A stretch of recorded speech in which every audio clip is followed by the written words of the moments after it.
Demon স্লেয়ারের ইতিহাসে সেরা কমিকি ক্যাংজিং ও রুইকাগের এমন মেকআপ করিয়ে গেল যে দেখেও গেমনরাও ভয় পাবে।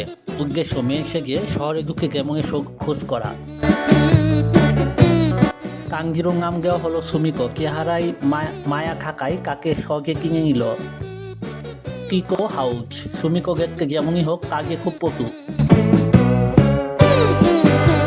বেচারা জেনিক্সুকে কেউই কিনছিল না, রাগে সে স্বামী জেন বাগিয়ে পুরো ঘর কাঁপিয়ে দিল। তার বাজনা শুনে সবাই অবাক, কুৎসিত হলেও গুণ আছে।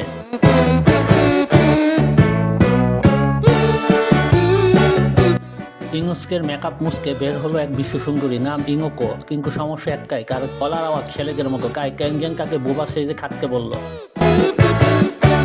কিং সুন্দরী কিং হাউজে ঢুকে পড়ল, কিন্তু ইনোস্কে এখনই গন্ধ পাচ্ছে গেমনের ভীষণ শুরু। পরের এপিসোডের জন্য অবশ্যই ফলো, লাইক, কমেন্ট, শেয়ার করে সিনেমেটিক পরিষ্কারের পাশেই থাকুন। ধন্যবাদ।